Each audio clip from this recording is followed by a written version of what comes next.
I love these little chats that we have so much. I thought today I would share with you a little bit of our Glotrition origin story because I think there's a lot of things that people don't know about the brand and how it all started. My background was in television news. I was a news anchor. I was a medical correspondent. I was doing the news in Salt Lake City, and I was covering a story with some researchers at the University of Utah, and they were doing research into supplements for skin health. I thought it was so fascinating because, people just weren't talking about that then. They weren't talking about how supplements can help the way you look. It was always just about the way you feel. So they gave me a regimen. They're like, here, take these things and do it for like 45 days, 60 days, and see what happens. But do it every day. It was very difficult to stay on the regimen, but I did it for 60 days, and the difference in my skin was insane. Not just my skin, but my hair, my nails.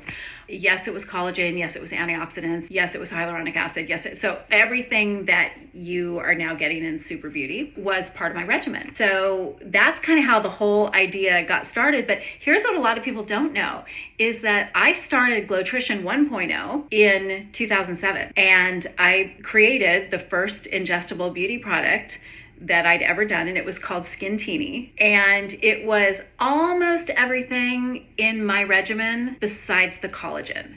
We couldn't find collagen that was clinically effective and easily dissolvable in water. So it didn't have collagen in it, but it had a lot of the other things. And I was so proud of that product, but nobody got it. Ingestible beauty was not a category. It was not anything. So unfortunately, it didn't make it, and kind of put that business to bed and that idea to bed, and didn't bring it back to life again until 2014. The landscape was different. People were warming up to the idea that beauty does really start from the inside on a cellular level, and they were kind of getting the science. People were starting to be more open to research-backed products, and health and longevity was starting to become a conversation. So Super Beauty Elixir was born. It had a different name then. I think I was calling it Collagen Glow. But yeah, so when I say like that we are the OG of beauty collagen, we were here before Vital Proteins, before some of the larger brands that you see on the grocery store shelf. We are the OG of ingestible beauty. No one was doing ingestible beauty. In fact, the first retailer that Super Beauty Elixir ever went into was Nordstrom. They were the first retailer to actually identify